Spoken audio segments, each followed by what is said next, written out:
اس کو مباح رکھا گیا، کھاؤ تو ٹھیک، نہ کھاؤ تو کوئی بات نہیں۔ حضرت عبداللہ ابن سلام دل میں خیال کرتے ہیں کہ چلو سنیچر کے دن دودھ اور گوشت کو استعمال نہیں کروں گا، شریعت مصطفیٰ میں کوئی پابندی نہیں ہے اور اس کے بارے میں کچھ حکم نہیں دیا گیا ہے، کھاؤ یا نہ کھاؤ اپنی مرضی کے اوپر ہے، تو سنیچر کے دن دودھ اور گوشت نہ کھا کر شریعت موسوی پر بھی عمل کر لوں اور شریعت مصطفیٰ پر بھی عمل کر لوں۔ اس طریقے سے شریعت موسوی اور شریعت مصطفیٰ دونوں پر عمل ہو جائے گا۔ حضرت عبداللہ ابن سلام اب سنیچر کے دن دودھ اور گوشت سے پرہیز کرتے ہیں۔ ان کا پرہیز کرنا رب تبارک و تعالیٰ نے سیدنا جبریل کو بھیجا، جبریل جاؤ میرے محبوب سے کہہ دو کہ وہ عبداللہ ابن سلام سے کہہ دیں کہ اب جب تم دین مصطفیٰ میں داخل ہو گئے ہو تو شریعت موسوی پر عمل کرنے کی ضرورت نہیں ہے۔ ارے عبداللہ ابن سلام اگر آج کے دور میں موسیٰ بھی زندہ ہوتے تو وہ بھی شریعت مصطفیٰ ہی پر عمل کرتے۔ واہ واہ واہ، زندہ باد زندہ باد، اب ماشاءاللہ۔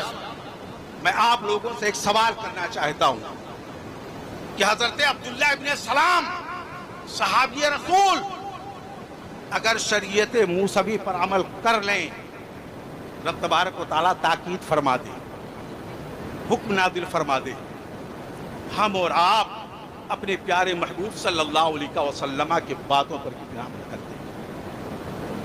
ہم اور آپ شریعت مصطفیٰ صلی اللہ تعالیٰ علیہ وسلم کی کتنے پابند ہیں؟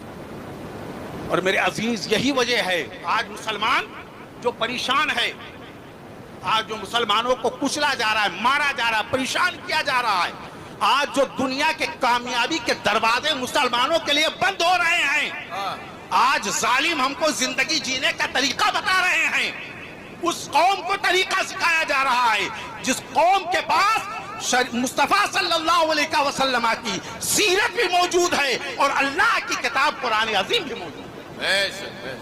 آج اس قوم کو سلیقہ سکھایا جا رہا ہے۔ وجہ کیا پائی جا رہی ہے؟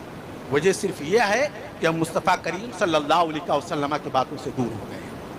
آؤ دیکھو میں آپ کو بتاؤں، حضرت عمر فاروق اعظم رضی اللہ تعالیٰ عنہ، حضرت عمر فاروق اعظم رضی اللہ تعالیٰ عنہ مدینہ منورہ میں اپنے کچھ احباب کے ساتھ میں تشریف لے جا رہے ہیں۔ ایک مقام پر آپ نے کیا دیکھا؟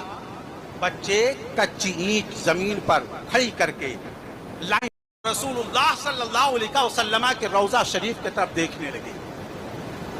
لوگوں نے پوچھا یا امیر المومنین رونے کی وجہ کیا پائی جا رہی ہے؟ تو آپ نے فرمایا مجھے اپنا وہ زمانہ جب میں حالت کفر میں تھا وہ یاد آ گیا اور سرور کائنات کے بارگاہ کی طرف جو دیکھ رہا ہوں اس کی وجہ یہ ہے کہ رسول اللہ صلی اللہ علیہ وسلم کا لطف و کرم یاد آ رہا ہے۔ پوچھا گیا ہے کیا؟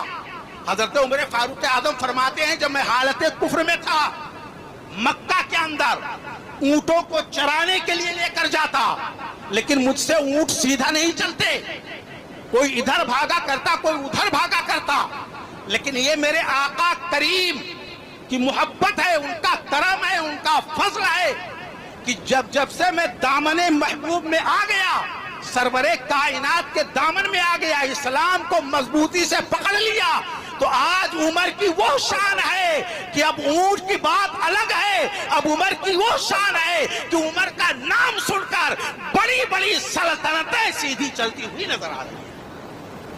واہ واہ، بہت اچھا۔ یہ حضرت عمر فاروق اعظم نے ہم کو کیا عقیدہ دیا، کیا سوچ اور فکر دی؟ آپ نے یہ سوچ اور فکر دی کہ اے زمانے کے لوگوں، اے مسلمانوں، اگر کامیاب ہونا چاہتے ہو، کامران ہونا چاہتے ہو، دامن مصطفیٰ سے وابستہ ہو جاؤ، دامن مصطفیٰ سے وابستہ رہو گے، ہر جگہ کامیاب و کامران ہو۔